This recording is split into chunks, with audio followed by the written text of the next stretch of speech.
আজ আমি সুবিচার চাই মহারাজ। কেন মন্ত্রী মশাই, আপনার উপরে আবার অবিচার কখন হলো? হ্যাঁ মন্ত্রী, তুমি কি সুবিচার চাইছো বলো। আমাকে সাহসিকতা দেখানোর সুযোগ দিলে আমিও গোপালের মতন ওরকম ঢের ঢের উপহার আনতাম। আচ্ছা, সুযোগ কি বলে কয়ে আসে? সেসব আমি জানি না। আমিও ছোটবেলায় অনেক সাহসিকতার কাজ করেছি, তবে কোনো পুরস্কার পাইনি। আর গোপাল কিছু করলেই ওকে আপনি উপহার দিয়ে দেন। তা তুমি কি সাহসিকতার কাজ করেছিলে ছোটবেলায়? আমি একবার মামার বাড়ি গেছিলাম, তো একদিন মামার বাড়িতে হঠাৎ ডাকাত পড়ে। তাই দেখে আমি কয়েকটা ঢিল নিয়ে মামার বাড়ির পেয়ারা গাছে গিয়ে উঠে পড়ি।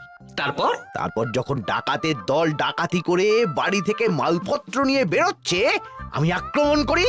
দুম দাম দুম দাম দুম, ব্যাস ডাকাত ধরা পড়লো। বেশ ভালো তো। হ্যাঁ, কিন্তু সেদিন কোনো উপহার বা সাহসিকতার পুরস্কার পাইনি।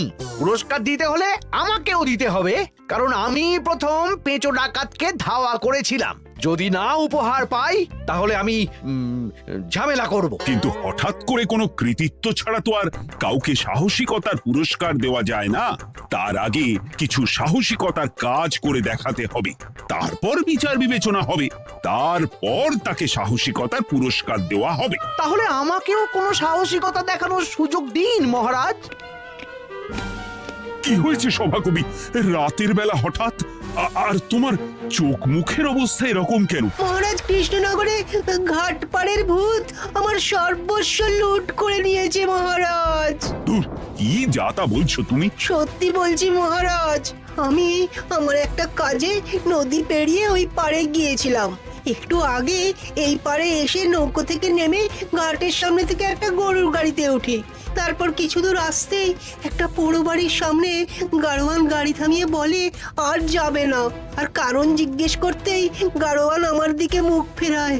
রে বাপ রে বাপ, কি কঙ্কাল সার হাড় হিম করা মুখ! আমি তো অজ্ঞানী হয়ে যাই। কিছুক্ষণ পর জ্ঞান ফিরলে দেখি আমি রাস্তায় পড়ে আছি, আর আমার সাথে থাকা থলেটাও নেই। তাহলে বলতে চাইছো তোমার থলে ভূতে চুরি করেছে? সেসব আমি জানি না মহারাজ, কিন্তু আমি আমার থলে ফেরত চাই, আর ওই ভূতের শাস্তিও চাই। দিন না। এই সেরেছে, আজ সকালেই রাজসভায় ভূত নিয়ে আলোচনা হলো, আর রাতেই ভূত দেখা দিল।